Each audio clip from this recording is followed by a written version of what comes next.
আবার একটু বলেন তো আমারেও কি চাচ্ছেন একটু দেখান।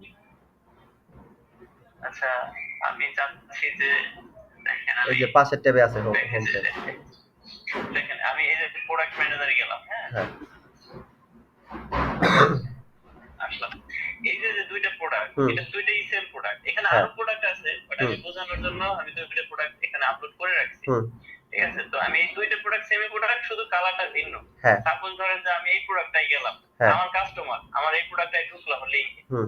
ঢোকার পরে ঢোকার পরে এই প্রোডাক্টটা সে দেখলো, হুম। কিন্তু এই প্রোডাক্টের যে সেম আরো কিছু কালার ছিল, হ্যাঁ। সেগুলো তো নিজে আমার থাকা দরকার। হ্যাঁ। ঠিক আছে, এইখান থেকে এইখান থেকে যদি রিলেটেড প্রোডাক্ট গুলো থাকতো আমার জন্য সুবিধা হতো, হ্যাঁ। কিন্তু সেটা চলে গেছে কোথায়, একদম নিচে। আবার এই যে দেখেন, এই যে আমি আরো আগে এটা নিয়ে আমি কাজ করছিলাম, এই পাঞ্জাবিটা নিয়ে, এটাও সেম। হুম। দেখেন, এটা যদি আমি যাই, এই রিলেটেড প্রোডাক্ট যেগুলো কালার গুলো, হুম। সেগুলো কিন্তু এই যে নিচ দিয়ে চলে আসছে, এখান দিয়ে নিচ দিয়ে থাকা দরকার ছিল। হুম। ঠিক আছে, কিন্তু দেখেন আবার এই যে এই পাঞ্জাবিটা, এটা এই যে 6টা পাঞ্জাবি 5টা কালার, হুম। এটা ঠিক আছে, এটাতে যদি ঢুকি আমি, হুম। তাহলে এটা এটা কিন্তু লেট হচ্ছে, এটা কিন্তু ঠিক আছে, এটা হয়তো আমি ফার্স্টে করছি দেখে এটা প্রথমেই আছে। এখন এর জন্য কি প্রত্যেকটার কি আলাদা আলাদা ক্যাটাগরি সিলেক্ট করতে হবে কিনা, একটা বিষয়।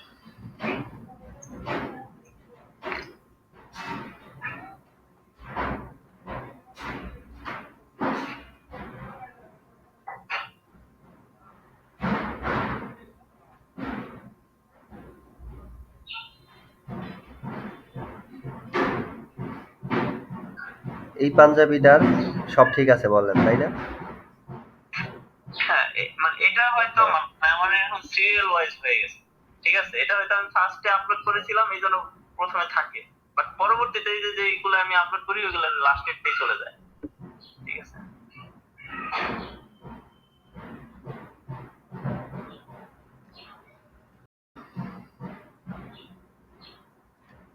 ফাজলে রাব্বি ভাই কথা বলছেন, তাই না? হ্যাঁ। জি।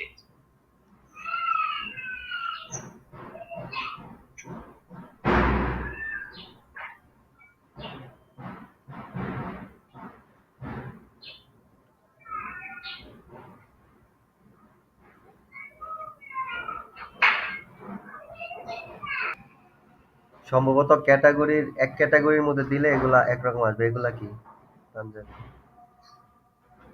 এর জন্য কি প্রত্যেকটা পাঞ্জাবিতে, মানে প্রত্যেকটা আমার স্টাইলে আলাদা আলাদা ক্যাটাগরি দিতে হবে? আপনার কয় টাইপের পাঞ্জাবি আছে, কয় ক্যাটাগরির? আমার তো ধরেন যে আমি 50-60টা আইটেম আছে, 50-60টা ক্যাটাগরি করতে হবে। হ্যাঁ, বানান, সমস্যা হয় না, কি ক্যাটাগরি আমি বানালে তো ধরেন আমি সমস্যা নাই। 10টার মতো, আমি অনেকগুলো গার্মেন্টস এর সাথে একসাথে কাজ করবো ভাই, বুঝছেন? হ্যাঁ। এখন অনেক স্টাইল, অনেক ডিজাইন, এখন প্রত্যেকটা ডিজাইনে যদি আমি আলাদা আলাদা ক্যাটাগরি করতে যাই, হ্যাঁ। কেমন হবে সেটা? আর পরামর্শ দেন। কেমন হবে? বানাবেন আপনি 200 ক্যাটাগরি বানান, সমস্যা কি? কাস্টমারেরও ফ্রন্ট প্যানেল থেকে দেখতে সুবিধা হবে। কারণ এই যে এখানে যখন যাবে সে দাঁড়ান দেখায় আপনাকে। ক্যাটাগরি বানাইতে তো আর বেশি টাইম লাগে না আপনার। প্রোডাক্টের অ্যাডের থেকে কম টাইম লাগে। যে সকল ক্যাটাগরিতে গেলেন আপনি। ধরেন আপনার এখানে পাঞ্জাবি আসলো, তাই না? কাস্টমার যখন পাঞ্জাবির জি মধ্যে জি। ঢুকবে তখন এই দেখেন এইখানে এইখানে কি এই যে জাস্ট কয়টা পাঞ্জাবির ক্যাটাগরি দেখতেছে, তাই না? সে আরো এরকম অনেক জি দেখবে। জি। সে জানতে পারলো যে আচ্ছা এত টাইপের পাঞ্জাবি আছে, সে তখন আরো দেখার আগ্রহ বাড়ে অনেকের, দেখেন না যে আচ্ছা এটা কি পাঞ্জাবি, এটাকে ঢুইকা ঢুইকা দেখবে, এইভাবেও দেখবে মানুষে। আবার আপনি ধরেন এই প্রিমিয়াম ক্যাটাগরির জাস্ট এই যে ধরেন এখানে 5টা কালার অ্যাড করছেন, তো এটার মধ্যে জি। প্রোডাক্ট অ্যাড করেন নাই, ধরেন আচ্ছা ওইটাই করলেন, 5টা কালার আছে, তখন আপনি শুধু এই যে এই ল্যান্ডিং পেজ ধরেও অ্যাড ডান করতে পারবেন। ধরেন এর মধ্যে 5টা কালার আছে, ল্যান্ডিং পেজে অ্যাড ডান করেন, ঢুকলে ডাইরেক্ট 5টা কালার সে সবার আগে দেখলো। তারপরে হচ্ছে ক্লিক করে ল্যান্ডিং পেজে গেল, যে কোনো যে কালারটা তার ভালো লাগলো, তারপর আবার নিচে সেই কালারগুলো আবার দেখলো রিলেটেড প্রোডাক্টেও। বুঝতে পারছেন? এইভাবে আরো ডাবল। আর তখন আচ্ছা আপনি আচ্ছা। একটা প্রোডাক্ট ধরে যে অ্যাড রান করতে হবে এইভাবে না, একটা ক্যাম্পেইনে আপনি যে ল্যান্ডিং পেজ ধরে অ্যাড রান করতে পারবেন। এটা আরো বেশি ইফেক্টিভ হয়। চলেন আপনার এটা করে আমি দেখাই। মানে প্রত্যেকটা প্রোডাক্ট আলাদা আলাদা ল্যান্ডিং পেজে? হ্যাঁ, হ্যাঁ। আলাদা আলাদা ল্যান্ডিং পেজ হবে, 5টা 6টা করে কালার যে হইতেছে আপনার, এই কালার গুলো আলাদা একটা ল্যান্ডিং পেজ হয়ে যাবে। আপনার আমি এটা দেখাই, এই যে এই ক্যাটাগরি অ্যাড করেন আপনি, যেটা আমি 2টা প্রোডাক্ট অ্যাড করছেন না, এটা একটু বাংলা দিবেন ইংলিশে দিবেন, দেখেন তো। ঠিক আছে। বাংলায় দিলাম না, পরে আপনি চাইলে চেঞ্জ করতে পারবেন,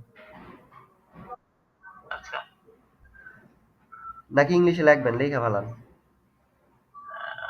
পারবেন? আচ্ছা, সমস্যা নাই, পরে